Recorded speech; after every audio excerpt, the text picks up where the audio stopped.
Hi everyone, welcome to my channel Suri Sessions. I've started this channel to help the people out there to learn something new in a way we can use it practically. So that's the theme of my channel, be practical. So the way I want to help you out is the way we learn theoretically and the way we can use that in a practical way. So the topic for today is SQL Basics. So I would like to cover what is SQL, why do we need it, and what are the key concepts within it. So to start with, what is SQL? So maybe many people would have called it as SQL. So what is SQL? So SQL stands for Structured Query Language.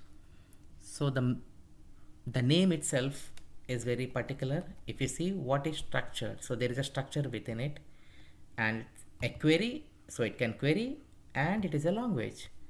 So SQL became a standard of ANSI, which is American National Standards Institute, and it is also a standard of ISO standardization. So the SQL is one of the widest and most popular programming languages across the world. So why do we need SQL? We need SQL. What SQL can do? SQL can query against a database. It can talk to the database. It can retrieve the data from the database. It can insert records into the database. It can update. It can delete, or it can do many other things which I want to detail in the coming sessions. So as you all know, like a SQL is a standard, and there are many flavors in the market within the SQL. So as you all know, like there were various versions from the Microsoft. We got Microsoft SQL Server, and we have from IBM, we have various other flavors like DB2 and other tools, and we also got Oracle, and we also got MySQL, and there were so many others in the market. So before we go further, why do we need SQL? As I said, we need SQL. So we need SQL because we want to connect to RDBMS. What is RDBMS? RDBMS stands for Relational Database Management System. So this is the basis for SQL. So as I said, like it can be any flavored. So whatever flavor we are talking about, the SQL always tries to interact with the RDBMS. So before we go further into the class, I would like to confirm one thing. The SQL we follow in this session and the future sessions are ANSI standard, which is widely used in Microsoft SQL Server. So I'll just say SQL from now onwards. So there are slight variations across other flavors like Oracle, MySQL, which we will discuss in the subsequent sessions. So to start with RDBMS. So what is RDBMS? So RDBMS, the data within it is stored in objects which is called tables. I'm sure you might all familiar with what is tables. Okay, so what is a table? A table is a collection of a data set which is stored in the form of columns and rows. So what is a row and what is a column? Usually a record, we call it as a row, and a column is a vertical entity which contains the information about the record or row. In this case, if you take this example, this is a table where we have 1 and 2 columns, and we have 1, 2, 3 rows. So if you see, each column is providing information about the specifics of the field. Say apple, what is the categorization of apple? It's a fruit. And what is this number 1? It's a quantity. So fruit and quantity are the column values here, and the record or row values here are apple, and the quantity is 1. And similarly, the second record stored in the table as banana and 2. Likewise, orange and 3. Okay, now we have learned about tables. So we are left with one important topic in regards to SQL basics. SQL commands. What are the various SQL commands we use on day-to-day basis, and what categories they fall into? So primarily we have these SQL commands which we use on day-to-day basis, And if you see, these are the categories on a high level which they fall into. So let's go one by one. I'll go through very detail about each command in the subsequent sessions. To start with, I'll give you a background about each category and various commands we use. The first one in the list is DDL. What is DDL? It's a data definition language. So DDL commands, which basically have SQL commands that can be used to define the database schema. So what is schema, what is database, what is table, will go in the practical way. But for now, just remember one thing: if you want to create any objects within the database, you need DDL commands, which will provide the definition of the language. So what is create, what is drop, what is alter, what is truncate? So these are the four commands which we predominantly use under this DDL section. So as I said, I'll explain in detail practically, but on a high level, what is create? Create is a command which is used to create any object within the database. It can be a table, it can be a view, or it can be anything else. And drop. What is drop? A drop command is used to delete objects from the database. And alter, as the name suggests, it will help us to alter the structure of the database. And truncate, it is again one form of deletion where we remove all the records. So these are the four commands within DDL. And the next one in the list is DML. What is DML? Data manipulation language. We got three important commands within this: insert, update, delete. So as the name suggests, data manipulation, so DML basically helps us to manipulate the data which is present within the database. So you can insert any new records using insert command, you can update the existing records using the update command, or you can delete the records from the database. You might have thinking at this point, why we have so many commands which are used for deletion, like a drop, a truncate, and delete. It's a very big story. I'm going to convey that as well while we discuss in the practical sessions. For now, just remember these four fall under DDL and these three fall under DML. And what is DCL? DCL is data control language. So data control language will basically give us a control on the SQL access. So as you can see, there are only two commands, grant and revoke, and you can sense the meaning of it. Grant basically grants user the required privileges to access the database, and revoke, it's fall on the other side. If you want to withdraw access or revoke any access from user, you use this command. And similarly, the other one in the list, probably the last one, is TCL, transaction control language. What is TCL? So TCL is basically which has a set of tasks which are predominantly built in within the transaction. So a transaction can have multiple results. It can be a success or it can be a failure. So this TCL commands will control the transaction flow by using these commands: commit, rollback, and save point.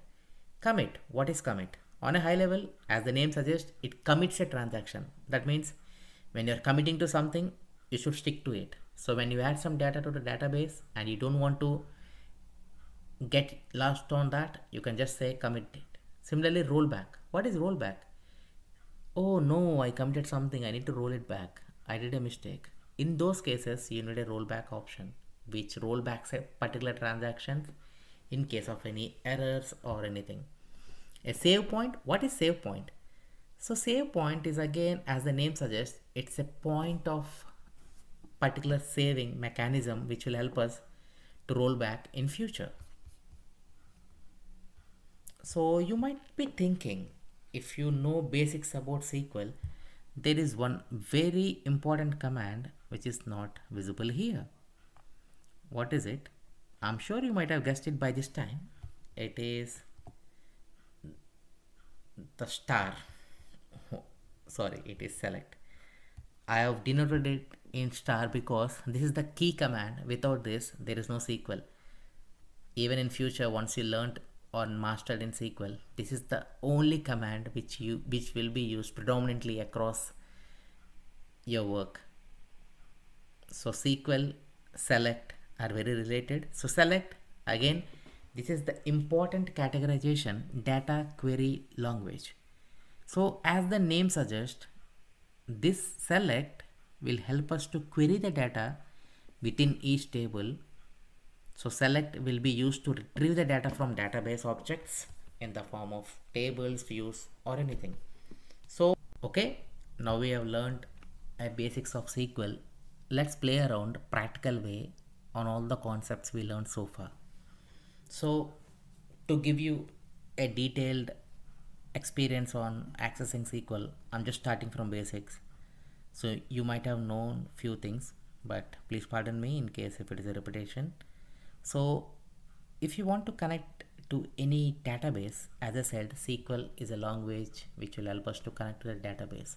So before we run any SQL commands, we should connect to some kind of a server and a database associated to it. So how we can do that is, like, once you log into the SQL, you'll have a connection option. So you have various connections. You can ignore all these things. At this point, we are interested in database. So click on database engine. So I already have a local connection server which is configured for me. Likewise, when you go into a project, you might have a different server name.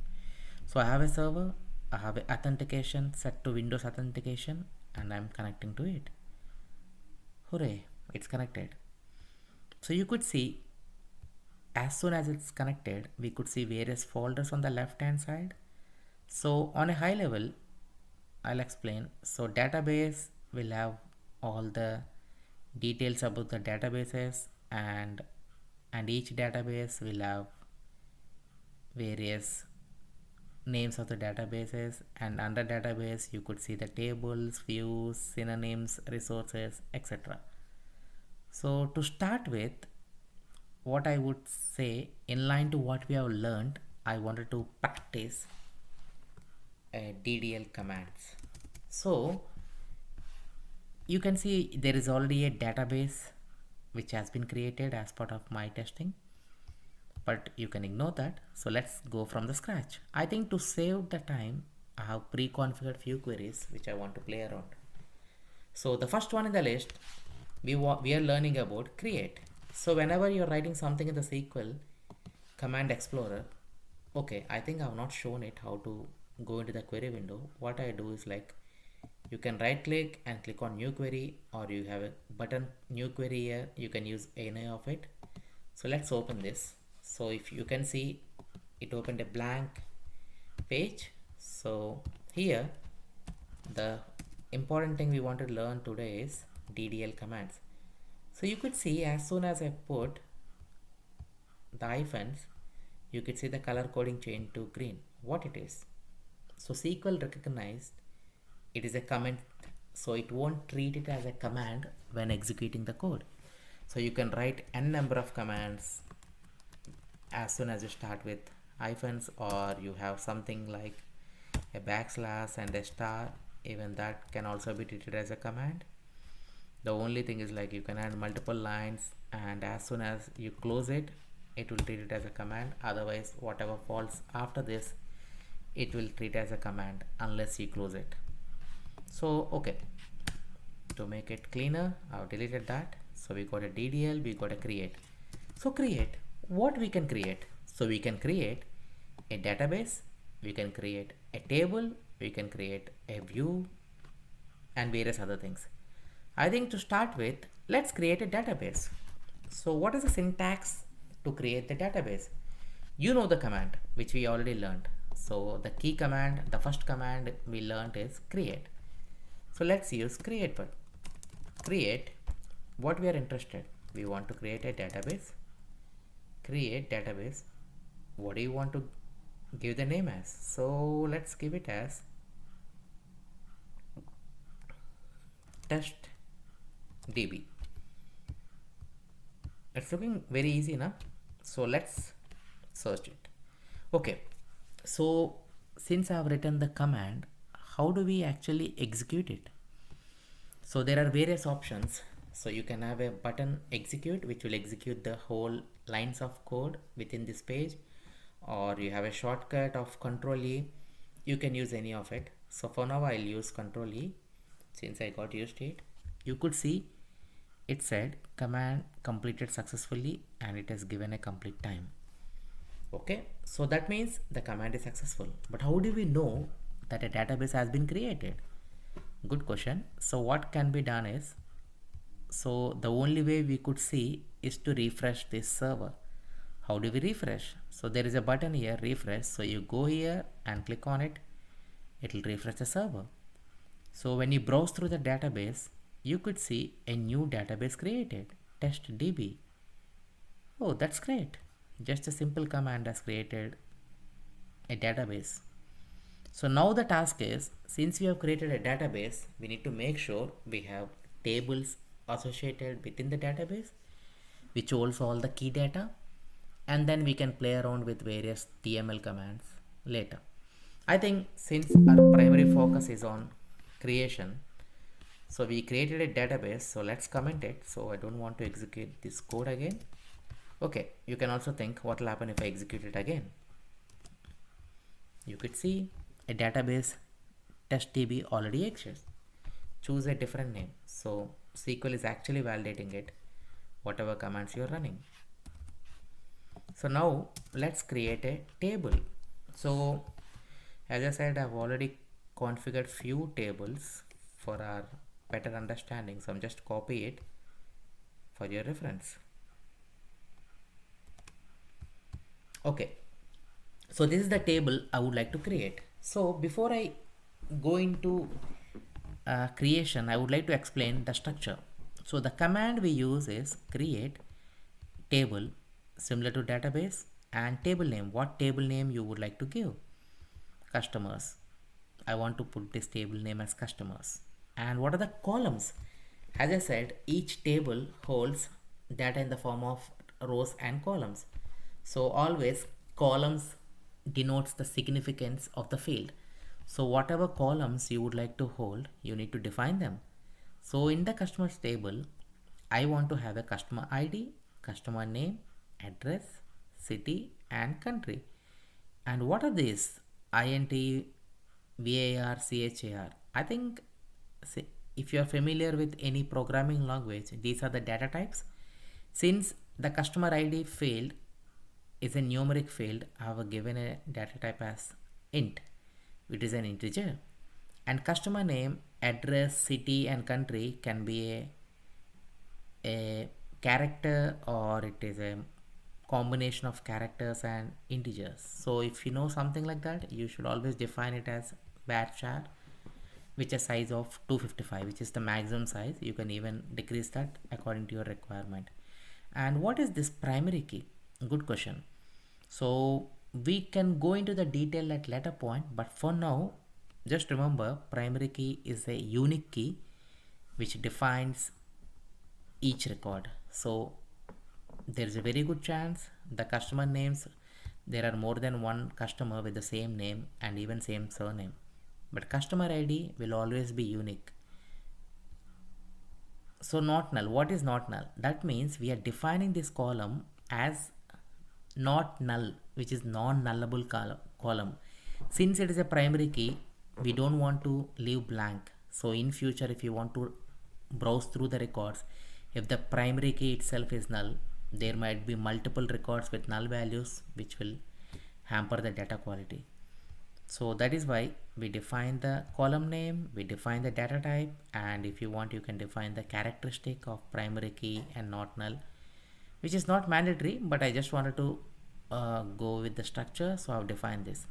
So as soon as I run this, so you can select everything and click on execute. That will also execute. You could see commands completed successfully. So how do we check whether there is a data? Similar to last time, you can click on the database and okay, I think I have clicked on renaming it. So let's click on refresh. You could see a tables. Can you see any tables here? No. Why there is no table here? Because it's created on the master. So, so this is very important thing you should remember. When you run any query, you should make sure you select the respective database. By default, it stores under master DB, which is internal to the SQL. So in this case, I would like to create that under testDB, which is our database we just created. So let's create it again. So I'll use the magic command, Control E. It's successful. Let's hope we can view that this time. So I'm refreshing it. If you go to the tables, here we go. We got customers. Oh, you could see what is this DBO dot, which we have not defined it. So as I said, DBO stands for database object. So as soon as you click on here, it is just turning on to customers. So customers is the table name, but within the database, it has defined its own schema. So you could see test DB as a database, DBO is a schema, and customers is a table name. So always the hierarchy within the database is DB, database to schema to table. So this is the hierarchy. So if you want to call any database, you should always call it with db.schema.table name. But as long as you are running the query in the right database, you don't need to mention it. But as a practice, please remember that. So that's on the create table customers. I hope this is clear. So before we go, so what are the other DDL commands we wanted to discuss? So other DDL commands we want to highlight is create. I don't want to create other tables, which I'll create at later point. Drop. So what is drop? Drop basically it drops a table as I already explained. So what is the syntax for it? It's a drop table name. In this case, we just created a table called customers. Why don't we drop it? Okay, let's drop it. See, as soon as I press C, it's giving a suggestion of customers, which is an existing table. So let's click on that. So if you run this query, you could see command completed successfully. So that means the table would have been dropped. So let's see if the table is still exists. It's no longer present since you have dropped the table. So drop table will actually drop the whole table without even leaving the structure. So that's one important thing to remember. As I said, we have multiple commands which will do the deletion. So drop is one of the command. So now let's learn about the next command, which is truncate. So truncate follows the same syntax as drop. Truncate table name. I'll just put customers. Let's run it. So always make sure you put a semicolon at the end of the SQL query, which denotes it's an end of the query. Oh, yeah, that's right, because we just dropped the customer table. So let's recreate it again. So as long as you save this, you can just run it again. Command completed successfully and table must have been created. Yes, it is. So let's truncate the table this time. Truncate. Okay, it's completed successfully. So what's the difference between drop and truncate? As I said last time, I wanted to explain you practically. If you go here, if you refresh it now, when you refresh the drop, there is no table present, but this time you could see the table is still present. Oh, how that happened? The difference between drop and truncate is drop will delete whole table along with the structure, whereas truncate will delete the records within the table, retaining the structure. So that means, say for example, customer table has a data of like 4 records. So drop table will actually drop the whole 4 records and also the table structure. As you have seen last time, there is no dbo.customer table present anymore. But truncate table won't drop the table, it will only delete the records within the table. So that's the difference between drop and truncate. Even though both are DDL commands, there is a vast difference. If you don't want to use the table altogether, you use the drop command. Or if you think, oh no, I inserted some bad data, let's delete the data within it. For that, you can use truncate command, which will basically truncate, kind of a resetting the table back to its original position. So we have covered create, drop, truncate. Okay, now let's discuss about alter command. So alter, what can be done using alter? You can alter the structure of the table by couple of important things. You can add new columns or you can drop new columns predominantly. So the syntax to add a new column is this one: alter table, table name, add column data type. So for the customer tables, I would like to add a new column called test, which is of type integer. So if you see here in the customer table under columns, you could see the 5 columns which we created earlier listed over there, and you could also see a log symbol next to the customer ID. You know why it is? That's because we define that as a primary key which is of not null. So the key denotes it's a primary key, and you can also see in the parenthesis it's a pk, which is a primary key, int, which is a data type, not null, which is the characteristic of what we defined over there. So likewise, we could see all 5 columns. So now using alter command, I would like to add a new column to it. So let's do this. Alter table, table name. I have added the table name, and column, I would like to add a new column called test. So let's see what will happen if I run this command. Command is successful. That's good. So let's refresh this and see what's inside.